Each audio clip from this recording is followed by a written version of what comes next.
Ka Executive Committee batumai jong ka Khasi Hills Autonomous District Council lapok ka jingilam jong uba penyat 6am kumu Chief Executive Member haga jingilang jong ka EC kila shim ya ka rai ban pelat lot ya baro ka area jong kinong tre ka council bat kumjuru jong ki prangut ki MDC barem kabla kot hadu on riuklur tingkatam kini ki area jong kinong tre ka KHDC ki dai ki belarem ki bedang sakut bat haba ya kren bat uba penyat 6am ubade CEM ka KHDC ulai tho ba ya kani ka pisa kabla jan kot syaka henry klur siteng in pelat ne pen khoi nyo hau banai ban wan ban pendep no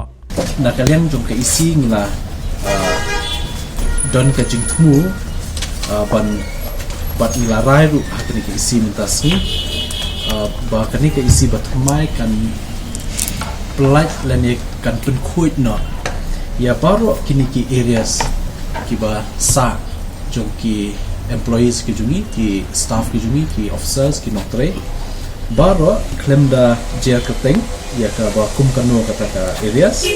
ke baru ki ba la kentup langru what ya ka areas jom ki prangut ki ex MDC ki bla job ya ka case ba ki dei ban yo ka pension te ba kaniru ka areas ka dan kumba ar saula tam te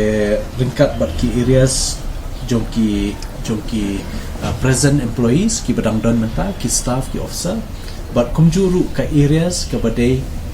ka benefit lani ka jingyo benta jong ki staff ki bala retire lani ki officers bala retire baru ka kot jan kumban riu kulur shiteng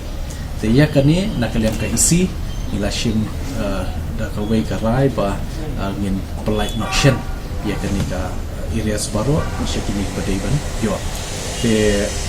mentala day ka last week jong Julai dari sikini tahun ni benar ban wan ila ban pendap ikan ni